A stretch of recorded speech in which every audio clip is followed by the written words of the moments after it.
ನಮಸ್ಕಾರ, ನನ್ನ ಹೆಸರು ಸತೀಶ್ ಅಂದ್ಬಿಟ್ಟು. ಸೊ ಇವತ್ತು ಇಲ್ಲಿ ನಿಂತಿದ್ದೀವಿ SLV ಗೋಲ್ಡನ್ ಟವರ್ಸ್ ಅಂತ ಒಂದು ಬಿಲ್ಡಿಂಗ್ ಮುಂದೆ. ಸೊ ನಮ್ಮ ಫ್ಯಾಮಿಲಿ ಬಂದು ಇಲ್ಲಿ ಜೆಡಿ ಕೊಟ್ಟಿದ್ವಿ. ಸೊ ಎಲ್ಲರಿಗೂ ಗೊತ್ತಿದೆ, ಜೆಡಿ ಅಂದಾಗ ಒಂದು ಪರ್ಸೆಂಟೇಜ್ಗೋಸ್ಕರ ಕೊಟ್ಟಿರ್ತೀವಿ. 60-40 ಒಂದು ಪರ್ಸೆಂಟ್ ಕೊಟ್ಟಿದ್ವಿ. ಸೊ ಆಲ್ಮೋಸ್ಟ್ 6 years ಆಯ್ತು ನಾವು ಕೊಟ್ಟು. 6 years ಮುಂಚೆ 4 years ಕಂಪ್ಲೀಟ್ ಆಗುತ್ತೆ ಅಂತ ಹೇಳಿದ್ರು. ಅದಾದ್ಮೇಲೆ ನಾವು ಏನೇ ಇನ್ಫಾರ್ಮೇಶನ್ ಕೇಳಿದ್ರು, ಯಾವುದೇ ಡಾಕ್ಯುಮೆಂಟ್ ಕೇಳಿದ್ರು, ಇಲ್ಲಿವರೆಗೂ ಒಂದು ಡಾಕ್ಯುಮೆಂಟ್ ಅವ್ರು ಕೊಟ್ಟಿಲ್ಲ. ಅವ್ರು ಅದಕ್ಕೆ ಪ್ರೂಫ್ ಕೊಡ್ಬೇಕು ಫಸ್ಟ್ ಕೊಟ್ಟಿದೀವಿ ಅಂತ. ಅದಾದ್ಮೇಲೆ ABC ಅನ್ನೋ ಒಂದು ಟವರ್ ಇರುತ್ತೆ. ಸೊ ಅಂದ್ರೆ G+4 ಅಂತ ಬಂದು 3 ಬಿಲ್ಡಿಂಗ್ ಇರುತ್ತೆ. ಸಡನ್ ಆಗಿ ಚೇಂಜ್ ಆಗುತ್ತೆ, ಪ್ಲಾನ್ಸ್ ಎಲ್ಲ ಚೇಂಜ್ ಆಗುತ್ತೆ. ಕೇಳಕ್ ಬಂದಾಗ ನಾವು ಯಾವ ಡಾಕ್ಯುಮೆಂಟೇಶನ್ ಕೊಡಕ್ಕಾಗಲ್ಲ, ಬಿಕಾಸ್ ಹತ್ರ ಹರಿಯೋ ಕೂಡ ಇದೆ. ಯಾವ್ದೇ ಡಾಕ್ಯುಮೆಂಟೇಶನ್ ನಾವು ಯಾರಿಗೂ ಕೊಡಕ್ಕಾಗಲ್ಲ, ಬಿಕಾಸ್ ಅದು ಮಿಸ್ಲೀಡ್ ಆಗುತ್ತೆ ಹಾಗೆ ಅಂತಾರೆ. ಸರಿ ಆಯ್ತು, ನಾವು ಕೊಟ್ಟಿದೀವಲ್ಲ, ನಮ್ದು ಪ್ರಾಪರ್ ಆಗಿ ನಮ್ದು ಸೇವ್ ಆಗ್ಬೇಕು ಪ್ರಾಪರ್ ಆಗಿ, ಯಾವಾಗ ಕೊಡ್ತೀರಂತ ಹಾಗೆ ಅಂತ ಕೇಳ್ತೀವಿ. ಅದಾದ್ಮೇಲೆ ಸರಿ ಆಯ್ತು ಆಮೇಲೆ ಕೊಡ್ತೀವಿ ಅಂತ ಹೇಳ್ತಾರೆ. ಬಟ್ ಯಾವ್ದೋ ಒಂದು ಸಪ್ಲಿಮೆಂಟರಿ ಎಕ್ಸಿಕ್ಯೂಟ್ ಆದ್ಮೇಲೆ ಬಿಲ್ಡಿಂಗ್ ಕನ್ಸ್ಟ್ರಕ್ಷನ್ ಸ್ಟಾರ್ಟ್ ಮಾಡ್ತಾರೆ. ಬಟ್ ಇವರು 3 ಸಪ್ಲಿಮೆಂಟ್ ಅಲಾಟ್ಮೆಂಟ್ ಲೆಟರ್ ಚೇಂಜ್ ಮಾಡಿದ್ದಾರೆ 3 ಸಲ. UDS ಅಂತ ಬಂದಾಗಲೂ 416 ಇರುತ್ತೆ, 414 ಆಗುತ್ತೆ, 411 ಆಗುತ್ತೆ. ಅದಕ್ಕೂ ಕ್ಲಾರಿಟಿ ಇಲ್ಲ. ಯಾವ್ದು ಡಾಕ್ಯುಮೆಂಟೇಶನ್ ಕೇಳಕ್ ಬಂದ್ರೆ ನಿಮ್ಗೆ ಅಧಿಕಾರ ಇಲ್ಲ ಅನ್ನೋದು, ಇಲ್ಲ ನನ್ನ ವಯಸ್ಸು ಅಧಿಕಾರ ಇಲ್ಲ ಅನ್ನೋದು, ಅವ್ರ ತಾಯಿ ಬರ್ಲಿ ಅನ್ನೋದು ಮತ್ತೊಬ್ರು. ಬಟ್ ಅವ್ರಿಗೆ ಯಾರಿಗೂ ಓದಕ್ ಬರಲ್ಲ, ಬರೆಯಕ್ಕೂ ಬರಲ್ಲ. ಸರ್, ನಾವು ಯಾವಾಗ್ಲೂ ಹೇಳ್ತಾ ಇರ್ತೀವಿ, ದಯವಿಟ್ಟು ರೈತರು ಈ ಜೇಡಿಗಳನ್ನ ಜೈಂಬಕ್ ಹೋಗ್ಬೇಡಿ. ನೀವು ಮಾರಂಗಿದ್ರೆ ಔಟ್ರೇಟ್ ಕೊಟ್ಟು ಮಾರ್ಬಿಡ್ರಿ. ಯಾವುದೇ ಕಾರಣಕ್ಕೂ ಇವ್ರಿಗೆ ನೀವು ಜೇಡಿಗಳಿಗೆಲ್ಲ ಕೊಟ್ಟು ಅವ್ರು ನಂಬೋ ಅಂತ ಕೆಲಸ ಮಾಡಬೇಡಿ ಅಂತ ಹೇಳ್ಬಿಟ್ಟು ಹೇಳಿದ್ವಿ. ಈ ವಿಚಾರಕ್ಕೆ ಸಂಬಂಧಪಟ್ಟಂಗೆ ನಾವು ಸುಮಾರು ವರ್ಷಗಳಿಂದ ಹೋರಾಟ ಮಾಡ್ಕೊಂಡ್ ಬರ್ತಾ ಇದೀವಿ. ಒಂದಷ್ಟು ವರ್ಷ ನಾವೇನ್ ಮಾಡಿದ್ವಿ, ಇವ್ರ ರಿಜಿಸ್ಟ್ರೇಷನ್ಗಳೇ ಸ್ಟಾಪ್ ಮಾಡಿದ್ವಿ. ಬಲ ಪ್ರಯೋಗ ಮಾಡ್ಕೊಂಡು ಬೇರೆ ಬೇರೆಯವ್ರಿಗೆಲ್ಲ ಲಂಚಗಳೆಲ್ಲ ಕೊಟ್ಕೊಂಡು ಬೇರೆ ಆ ತರದ್ದೇ ಒಂದು ಘಟನೆ ನಡೆದೈತಿ. ಇವರು ನೋಡಿ, ಇವರು ರೈತರು, ಇವ್ರ ಹತ್ರ ಏನ್ ಮಾಡಿದ್ದಾರೆ, SLV ಗೋಲ್ಡನ್ ಬಿಲ್ಡರ್ಸ್ ಇವ್ರೇನ್ ಮಾಡ್ತಾರೆ, ಹಿಂದೆ ನೋಡಿ ಅಲ್ಲಿ ಕಾಣಿಸ್ತೈತೆ ಬಿಲ್ಡಿಂಗ್, ಇದನ್ನ ಕಟ್ತಾರೆ. ಇದನ್ನ ಕಟ್ಟುವಾಗ ಇವ್ರಿಗೆ ಏನ್ ಹೇಳ್ತಾರೆ, ನೀವು ನಮ್ಗೆ ಲ್ಯಾಂಡ್ ಕೊಡಿ, ಅದ್ರಲ್ಲಿ ನಮ್ಗೆ 60%, ನಿಮ್ಗೆ ನಾವು 40% ಕೊಡ್ತೀವಿ ಅಂತ ಹೇಳ್ಬಿಟ್ಟು. ಯೋಜನೆಯ ಮುಂಭಾಗದಲ್ಲೇ ಭೂಮಾಲೀಕರ ಆಕ್ರಂದನ, ಮಾಧ್ಯಮಗಳನ್ನು ಕರೆಸಿ ಭೂಮಾಲೀಕರು ಅಸಮಾಧಾನ. ಭೂಮಾಲೀಕರ ಪ್ರತಿನಿಧಿ S. ರೇಖಾ ಅವರ ಪ್ರಕಾರ ಯೋಜನೆ ಆರಂಭದಲ್ಲಿ ನೀಡಿದ್ದ ಭರವಸೆಗಳು ಮತ್ತು ಈಗಿನ ಸ್ಥಿತಿಯಲ್ಲಿ ಸಾಕಷ್ಟು ವ್ಯತ್ಯಾಸ ಕಂಡುಬಂದಿದೆ ಎನ್ನಲಾಗ್ತಿದೆ. ಕಟ್ಟಡ ಪರವಾನಗಿ ಬದಲಾವಣೆ, ಫ್ಲಾಟ್ ಹಂಚಿಕೆ ಬದಲಾವಣೆ, UDS ಲೆಕ್ಕಾಚಾರದಲ್ಲಿ ಬದಲಾವಣೆ ಹಾಗೂ ಯೋಜನೆಯ ವಿನ್ಯಾಸದಲ್ಲಿ ಪರಿಷ್ಕರಣೆ ನಡೆದಿದ್ದರೂ ಅಂತಿಮ ಲಿಖಿತ ಮಾಹಿತಿ ನೀಡಲಾಗಿಲ್ಲ ಎಂಬ ಆರೋಪ ಕೇಳಿಬಂದಿದೆ. ಭೂಮಾಲೀಕರ ಆರೋಪದ ಪ್ರಕಾರ ಹಲವು ಸಭೆಗಳು, ಇಮೇಲ್ಗಳು ಮತ್ತು ಕಾನೂನು ನೋಟಿಸ್ಗಳ ಮೂಲಕ ಮಾಹಿತಿ ಕೇಳಿದ್ರೂ ಸಂಪೂರ್ಣ ಉತ್ತರ ಸಿಗ್ತಾ ಇಲ್ಲ. ಅದೇ ವೇಳೆ ಭೂಮಿ ನೀಡಿದ ಪ್ರಮಾಣ ಮತ್ತು ಈಗ ಹಂಚಿಕೆಯಾಗಿರುವ ವಿಸ್ತೀರ್ಣದ ನಡುವೆ ವ್ಯತ್ಯಾಸವಿದೆ ಎಂಬ ಪ್ರಶ್ನೆಯನ್ನು ಅವರು ಎತ್ತಿದ್ದಾರೆ.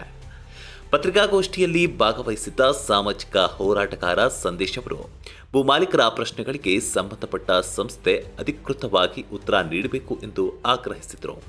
ಸಮಸ್ಯೆಗೆ ಶೀಘ್ರ ಪರಿಹಾರ ಸಿಗದಿದ್ದರೆ ಕಾನೂನುಬದ್ಧ ಹಾಗೂ ಶಾಂತಿಯುತ ಪ್ರತಿಭಟನೆ ನಡೆಸುವ ಎಚ್ಚರಿಕೆಯನ್ನು ನೀಡಿದರು. Sagar news times, Bengaluru. ಬರ್ತಾ ಇದೀವಿ.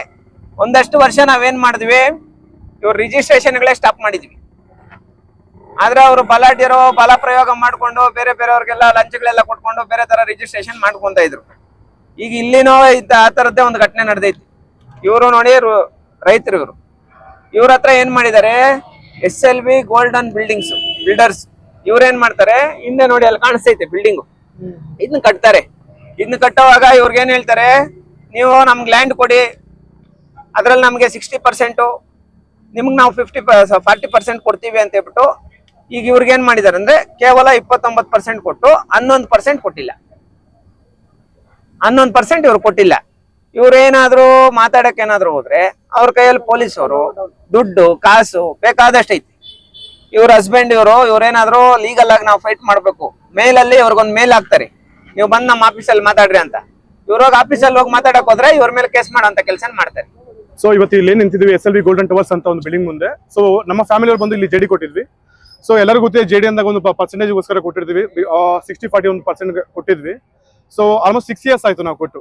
6 years ಮುಂಚೆ 4 years ಕಂಪ್ಲೀಟ್ ಆಗುತ್ತೆ ಅಂತ ಹೇಳಿದ್ರು. ಅದಾದ್ಮೇಲೆ ನಾವು ಏನೇ ಇನ್ಫಾರ್ಮೇಶನ್ ಕೇಳಿದ್ರು, ಯಾವುದೇ ಡಾಕ್ಯುಮೆಂಟ್ ಕೇಳಿದ್ರು, ಇಲ್ಲಿವರೆಗೂ ಒಂದು ಡಾಕ್ಯುಮೆಂಟ್ ಅವ್ರು ಕೊಟ್ಟಿಲ್ಲ. ಅವ್ರು ಅದಕ್ಕೆ ಪ್ರೂಫ್ ಕೊಡ್ಬೇಕು ಫಸ್ಟ್ ಕೊಟ್ಟಿದೀವಿ ಅಂತ. ಅದಾದ್ಮೇಲೆ ABC ಅನ್ನೋ ಒಂದು ಟವರ್ ಇರುತ್ತೆ. ಸೊ ಅಂದ್ರೆ G+4 ಅಂತ ಬಂದು 3 ಬಿಲ್ಡಿಂಗ್ ಇರುತ್ತೆ. ಸಡನ್ ಆಗಿ ಚೇಂಜ್ ಆಗುತ್ತೆ, ಪ್ಲಾನ್ಸ್ ಎಲ್ಲ ಚೇಂಜ್ ಆಗುತ್ತೆ. ಕೇಳಕ್ ಬಂದಾಗ ನಾವು ಯಾವ ಡಾಕ್ಯುಮೆಂಟೇಶನ್ ಕೊಡಕ್ಕಲ್ಲ, ಬಿಕಾಸ್ ನನ್ನ ಹತ್ರ ಆಡಿಯೋ ಕೂಡ ಇದೆ. ಯಾವುದೇ ಡಾಕ್ಯುಮೆಂಟೇಶನ್ ನಾವು ಯಾರಿಗೂ ಕೊಡಕ್ಕಾಗಲ್ಲ, ಬಿಕಾಸ್ ಅದು ಮಿಸ್ಲೀಡ್ ಆಗುತ್ತೆ ಹಾಗೆ ಅಂತಾರೆ. ಸರಿ ಆಯ್ತು, ಈಗ ನಾವು ಕೊಟ್ಟಿದೀವಲ್ಲ, ನಮ್ದು ಪ್ರಾಪರ್ ಆಗಿ ನಮ್ದು ಸೇವ್ ಆಗ್ಬೇಕು ಪ್ರಾಪರ್ ಆಗಿ, ಯಾವಾಗ ಕೊಡ್ತೀರಾ ಅಂತ ಹಾಗೆ ಅಂತ ಕೇಳ್ತೀವಿ. ಅದಾದ್ಮೇಲೆ ಸರಿ ಆಯ್ತು ಆಮೇಲೆ ಕೊಡ್ತೀವಿ ಅಂತ ಹೇಳ್ತಾರೆ. ಬಟ್ ಯಾವುದೇ ಒಂದು ಸಪ್ಲಿಮೆಂಟರಿ ಎಕ್ಸಿಕ್ಯೂಟ್ ಆದ್ಮೇಲೆ ಬಿಲ್ಡಿಂಗ್ ಕನ್ಸ್ಟ್ರಕ್ಷನ್ ಸ್ಟಾರ್ಟ್ ಮಾಡ್ತಾರೆ. ಬಟ್ ಇವರು 3 ಸಪ್ಲಿಮೆಂಟ್ ಅಲಾಟ್ಮೆಂಟ್ ಲೆಟರ್ ಚೇಂಜ್ ಮಾಡಿದ್ದಾರೆ 3 ಸಲ. UDS ಅಂತ ಬಂದಾಗಲೂ ಅಷ್ಟೇ 416 ಇರುತ್ತೆ, 414 ಆಗುತ್ತೆ, 411 ಆಗುತ್ತೆ. ಅದಕ್ಕೂ ಕ್ಲಾರಿಟಿ ಇಲ್ಲ. ಯಾವ್ದು ಡಾಕ್ಯುಮೆಂಟೇಶನ್ ಕೇಳಕ್ ಬಂದ್ರೆ ನಿಮ್ಗೆ ಅಧಿಕಾರ ಇಲ್ಲ ಅನ್ನೋದು, ಇಲ್ಲ ನನ್ನ ವೈಫ್ ಅಧಿಕಾರ ಇಲ್ಲ ಅನ್ನೋದು, ಅವ್ರ ತಾಯಿ ಬರ್ಲಿ ಅನ್ನೋದು ಮತ್ತೊಬ್ರು. ಬಟ್ ಅವ್ರಿಗೆ ಯಾರಿಗೂ ಓದಕ್ ಬರಲ್ಲ, ಬರೆಯಕ್ಕೂ ಬರಲ್ಲ, ಇವನ್ ಕನ್ನಡ ಗೊತ್ತಿಲ್ಲ, ಅವ್ರಿಗೆ ಓದಕ್ಕೂ ಬರೆಯಕ್ಕೂ ಬರಲ್ಲ. ಸೊ ಹಾಗಿದ್ದಾಗ ಅವ್ರ ಕನ್ಸೆಂಟ್ ಹೆಂಗ್ ತಗೊಂತಾರೆ ಅಂಡ್ ಅದು ಕ್ಲಾರಿಟಿನೇ ಇಲ್ಲ. ಅದನ್ನ ಕೇಳಕ್ ಬಂದಾಗ ರೌಡಿಸಮ್ ಮಾಡ್ತಾರೆ. ಆಮೇಲೆ ಹೆಣ್ಮಗುನ್ ಬಿಡೋದು ಮಾತಾಡಕ್ಕೆ. ಮ್ಯಾನೇಜ್ಮೆಂಟ್ ಅವರು ಕ್ಲಾರಿಟಿ ಕೊಡಕ್ಕೆ ಒಂದು ಹೆಣ್ಮಗುನ್ ಇಕ್ಕಿದ್ರ ಅಂದ್ಮೇಲೆ ಅಫ್ಕೋರ್ಸ್ ನಮ್ಗೆ ಲಾಸ್ ಆಗ್ತಿರ್ಬೇಕಾದ್ರೆ ನಮ್ದು ಒಂದು ಸಂಕಟ ಇರುತ್ತೆ, ಕೇಳ್ತೀವಿ, ವಾಯ್ಸ್ ರೇಸ್ ಆಗೇ ಆಗುತ್ತೆ. ಅದನ್ನ ಅವರು ಥ್ರೆಟನಿಂಗ್ ಮಾಡ್ತಾ ಇದೀವಿ ಅನ್ನೋದು, ಮತ್ತೊಂದು ಮಾಡ್ತಾ ಇದೀವಿ ಅನ್ನೋದು ಎಷ್ಟೊಂದ್ಸಲ ಕೇಳಿದೀವಿ. ಲ್ಯಾಂಡ್ ಓನರ್ಸ್ ಎಲ್ಲಾನು ಕರೆಸಿ ಮಾತಾಡಿ ಅಂತ ಎಲ್ಲರೂ ಒಪ್ಕೊಂಡಿದ್ದಾರೆ, ಸೈನ್ ಮಾಡಿದ್ದಾರೆ. ಬಟ್ ಡಾಕ್ಯುಮೆಂಟೇ ಪ್ರೊವೈಡ್ ಮಾಡಿಲ್ಲ ಅಂದ್ಮೇಲೆ ಅವ್ರಿಗೆ ಕ್ಯಾಲ್ಕುಲೇಷನ್ಸ್ ಹೇಗೆ ಗೊತ್ತಾಗುತ್ತೆ? ಯಾಕಂದ್ರೆ ಇವತ್ತು ಎಲ್ಲರಿಗೂ ಗೊತ್ತಿದೆ, ಒಂದು ಬ್ಯಾಂಗ್ಳೂರಲ್ಲಿ 30-40 ಸೈಟ್ ತಗೊಬೇಕಂದ್ರೆ ಎಷ್ಟು ಕಷ್ಟ ಇದೆ. ಒಂದು ಮಿನಿಮಮ್ 60 lakh ಬೇಕು, ಅವ್ನು ಕಟ್ಬೇಕು ಅಂದ್ರೆ 1 ಕೋಟಿ ಆಗುತ್ತೆ. ಇವತ್ತು ಇಲ್ಲಿ ಒಂದು 2,500 ಸ್ಕ್ವೇರ್ ಫೀಟ್. ಸೊ ಅವ್ರು ಪ್ರಮೋಟ್ ಮಾಡೋ ಪ್ರಕಾರ 13,000 ಇದೆ. ಸೊ ಆ ಥರ ಹೋದಾಗ 3 to 4 CR ಆಗುತ್ತೆ. ಸೊ ಇವಾಗ ನಮ್ಮ ಮಚ್ಚ ಅಂತ ಬಂದಾಗಲೂ ಅವ್ನು 1,000ಕ್ಕೆ ಆಟೋ ಓಡಿಸ್ತಾನೆ. ಈಗ ನಾವು ಸಂಕಟ ಆಗಲ್ವಾ? ನಾವ್ ಹೆಂಗ್ ಬಿಡಕ್ಕಾಗತ್ತೆ ಇವ್ರ ಹತ್ರ? ಅಂಡ್ ಹಾಗೆ ನಾವು ಜಾಸ್ತಿ ಕೇಳ್ತಾ ಇಲ್ಲ. ನಾವ್ ಎಷ್ಟು ಕೊಟ್ಟಿದೀವಿ? 5 ರೂಪಾಯಿ ಕೊಟ್ಟಿದ್ದೀನಪ್ಪ ನಿಮ್ಗೆ, ನಂಗೆ 5 ರೂಪಾಯಿ ಕೊಡು, ಇಷ್ಟು ವರ್ಷ ಕಾಯ್ದಿದೀವಿ, ಓಕೆ ಲಾಭ ಬೇಡ ನಮ್ಗೆ, ನಾವೇನ್ ಕೊಟ್ಟಿದೀವಿ ಅದನ್ನ ಕೊಡು. ಅದನ್ನ ಕೊಡಕ್ಕಲ್ಲ, ಕಮ್ಮಿ ಹೇಗೆ ಅಕ್ಸೆಪ್ಟ್ ಮಾಡಕತ್ತೆ? ಆ ಕಮ್ಮಿನ ಅಕ್ಸೆಪ್ಟ್ ಮಾಡ್ಬೇಕಾದ್ರು ಕೂಡ ದೌರ್ಜನ್ಯ ಮಾಡ್ತಿರೋದವ್ರು. ಏನ್ ಮಾಡ್ಕೋ ಕೊಡಲ್ಲ, ಏನಾಗುತ್ತೆ? ನಮ್ಗೆ ದೊಡ್ಡ ಇನ್ಫ್ಲೂಯೆನ್ಸ್ ಇದೆ, ನಾವು ನೋಡ್ಕೋತೀವಿ. ಹಾಗೆ ತುಂಬಾ ಮಾತಾಡಿದ್ದಾರೆ. ಇದು ಸಾಲ್ವ್ ಆಗಲಿ ನಾನು ಆಡಿಯೋಗಳು ರಿಲೀಸ್ ಮಾಡ್ತೀನಿ ಫರ್ದರ್. ಅವ್ರು ಮಾತಾಡಿದ್ದಾರೆ, ದೊಡ್ಡ ಹೆಸರುಗಳನ್ನ ತಗೊಂಡಿದ್ದಾರೆ, ಮತ್ತೊಂದು ಏನೇನ್ ಮಾಡಿದ್ದಾರೆ ಎಲ್ಲದಕ್ಕೂ ಪ್ರೂಫ್ ಇದೆ. ಅಂಡ್ ಇನ್ನೊಂದು, ಅವ್ರಿಗೆ ಫೆಬ್ ಮಂತ್ ಅಲ್ಲಿ ನನ್ನ ವಯಸ್ಸು 7 months ಇದ್ದಾಗ ನನಗೆ ಬರಕ್ ಸ್ಟಾರ್ಟ್ ಆಗಿದ್ದು, ನಮ್ಗೆ ಇಶ್ಯೂಗಳು ಗೊತ್ತಾಗಿದ್ದು. ನಮ್ಗೆ ಕ್ಯಾಲ್ಕುಲೇಷನ್ ಯಾವಾಗ ಗೊತ್ತಾಗುತ್ತೆ ಅಂದ್ರೆ ಬಿಲ್ಡಿಂಗ್ ಲೈಸೆನ್ಸ್ ನಮ್ಗೆ ಸಿಕ್ಕಾದ್ಮೇಲೆ ಟೋಟಲ್ ಏರಿಯಾ ಎಷ್ಟಿದೆ, ಎಷ್ಟು ಕನ್ಸ್ಟ್ರಕ್ಟ್ ಮಾಡಿದ್ದಾರೆ, ನಮ್ಮ ಪರ್ಸೆಂಟೇಜ್ ಎಷ್ಟು ಬರಬೇಕು ಅಂತ ನಾವು ಕ್ಯಾಲ್ಕುಲೇಷನ್ ಹಾಕಿದ್ಮೇಲೆ ಅವರೇ ನಮ್ಗೆ ಕೊಡಬೇಕು. ಇವಾಗ ಫ್ಯಾಮಿಲಿ ದುಡ್ಡು ಇಸ್ಕೊಂಡಿದ್ದಾರೆ, ಮತ್ತೊಂದು ತಗೊಂಡಿದ್ದಾರೆ, ಬಿಲ್ಡರ್ ಮೀಡಿಯೇಟರ್ ಕೆಲಸ ಮಾಡ್ತಿದ್ದಾರೆ. ಅಂದ್ರೆ ಅವ್ರು ದುಡ್ಡು ಇಸ್ಕೊಂಡಿದ್ರೆ ಸಾಲ್ವ್ ಮಾಡ್ಬಿಡಿ ಅವ್ರಿಗೆ. ನಾವು ನಿಮ್ಗೆ ಲ್ಯಾಂಡ್ ಕೊಟ್ಟಿದ್ದೀವಿ, ನಮ್ದು ಶೇರ್ ಏನಿದೆ ನಮಗೆ ಕೊಡಿ ಫಸ್ಟ್. ಓದಕ್ಕೆ ಬರೆಯಕ್ಕೆ ಬರ್ದಿರೋ ಹತ್ರ ನೀವು ಮೋಸ ಮಾಡೋದಲ್ಲ. ಓದಿರೋ ಅಂತ ಒಂದು ಫ್ಯಾಮಿಲಿ ನಾವಿರಬೇಕಾದ್ರೆ ನಮ್ಗೆ ಎಷ್ಟು ಆಗ್ತಿದೆ ಅಂದ್ರೆ, ಇನ್ನು ಬೇರೆಯವ್ರಿಗೆ ಡಾಕ್ಯುಮೆಂಟೇಶನ್ಸ್ ಇಲ್ಲ, ಅವ್ರಿಗೆ ಏನ್ ಗೊತ್ತಾಗುತ್ತೆ? ಕ್ಯಾಲ್ಕುಲೇಷನ್ಸ್ ಏನ್ ಗೊತ್ತಾಗುತ್ತೆ? JD ಅಂದ್ರೆ ಏನು, ಸಪ್ಲಿಮೆಂಟರಿ ಅಂದ್ರೆ ಏನು, ಬಿಲ್ಡಿಂಗ್ ಲೈಸೆನ್ಸ್ ಅಂದ್ರೆ ಏನು, ರೇರ್ ಅಂದ್ರೆ ಏನು, ಎಷ್ಟೋ ಜನಕ್ಕೆ ಏನು ಕ್ಲಾರಿಟಿನೇ ಇಲ್ಲ. ಸೊ ಈ ತರ ಬಂದಾಗ ನಾವು ಫೈನಲ್ಗೆ 6 months ವೆಯ್ಟ್ ಮಾಡಿದೀವಿ. ಆಲ್ರೆಡಿ ಮಗು ಹುಟ್ಟಿದೆ, 2 months, ಇವಾಗ 6 months ಆಗಿದೆ, ಅಲ್ಲಿತಾನೆ ಇದ್ದೀವಿ. ಅವ್ರ ಹತ್ರ ಹೋಗಿ ಕೇಳಕ್ ಬಂದಿದ್ದಕ್ಕೆ ಒಂದು ಹುಡುಗಿನ ಬಿಟ್ಬಿಟ್ಟು ಅವ್ರ ವಾಯ್ಸ್ ರೇಸ್ ಮಾಡ್ಬಿಟ್ಟು, ಏನ್ ಮಾಡ್ಕೊಂಚ ಮೀಡಿಯಾ ಮುಂದೆ ಹೋಗ್ತೀಯಾ, ಏನೂ ಆಗಲ್ಲ, ಪಾಲಿಟಿಕ್ಸ್ ಹತ್ರ ಹೋಗ್ತೀಯಾ, ನಮ್ಗೆ ಕಾಂಟ್ಯಾಕ್ಟ್ ಇದೆ, ಕೇಸ್ ಹಾಕು, ಮಾತಿದ್ರೆ ಕೇಸ್ ಹಾಕು ಅಂತಾರೆ.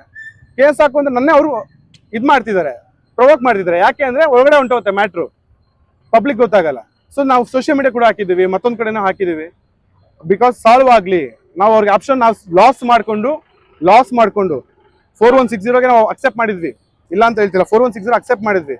ನಾವ್ ಇಲ್ಲಿ ಇರಲ್ಲ, ಇನ್ನ ನಮಗ್ ಕೊಟ್ಬಿಡಿ, ನಾವು ಆಚೆ ಹೋಗ್ಬಿಡ್ತೀವಿ, ಏನ್ ಮಾರ್ಕೆಟ್ ರೇಟ್ ಇದೆ ಕೊಟ್ಬಿಡಿ, ನಾವು ಆಚೆ ಹೋಗ್ತೀವಿ ಅಂತ ಹೇಳಿ ಕ್ಲಿಯರ್ ಮಾಡಿದ್ದು. MOU ಎಲ್ಲ ಬ್ರೀಚ್ ಮಾಡಿ ಫೈನಲ್ ಆಗಿ ಎಲ್ಲ ಮಾಡಿ ಇವಾಗ ಏನ್ ಆಗುತ್ತಾಗಿ, ಬಿಕಾಸ್ ಅವಾಗ 7th floor ಇತ್ತು, ಇವಾಗ 11th floor ಆಗಿದೆ. ಬಿಕಾಸ್ ಕಂಪ್ಲೀಷನ್ ಟೈಮ್ ಅದು. ಇವಾಗ ಯಾರೋ ಅನ್ಕೊಬಹುದು ಕಂಪ್ಲೀಷನ್ ಆಗ್ತಿದೆ, ಲಾಭಕ್ಕೋಸ್ಕರ ಬಂದು ಜಗಳ ಆಗ್ತಿದ್ರೆ ಅಂತ. ಇವಾಗ ಅಟ್ಲೀಸ್ಟ್ ನಿಮ್ಗೆ ದುಡ್ಡು ಬರಲಿಲ್ಲ ಅಂದ್ರೆ ರೆಸ್ಪೆಕ್ಟ್ ಆದ್ರೂ ಸಿಗ್ಬೇಕಲ್ಲ. ಒಂದು ಹೆಣ್ಮಗು ಬಂದು ಮಾತಾಡ್ಬೇಕಾದ್ರೆ ನಿಂಗೆ ಅಧಿಕಾರನೆಲ್ಲ ಹೋಗು ಅಂದಾಗ of course as a responsible person, as husband, as a family person ನಾನು ನಿಂತ್ಕೊಂಡು ಮಾತಾಡ್ಲೇಬೇಕು. ಅದಕ್ಕೋಸ್ಕರ ನಾನು ನಿಂತ್ಕೊಂಡು ಮಾತಾಡಿದೆ. ಸೊ ಅದಕ್ಕೋಸ್ಕರ ಬಿಕಾಸ್ ಸಂದೇಶವನ್ನು ಕೂಡ ನಾನು ಮೀಟ್ ಆಗಿ ಈ ತರ ಒಂದು ಬರ್ಬೇಕು ಅಂದಾಗ ಅವರು ಕೂಡ ಬಂದು ಇವತ್ತು ನ್ಯಾಯ ಕೊಡಿಸ್ತಾ ಇದ್ದಾರೆ. So this is the clarity.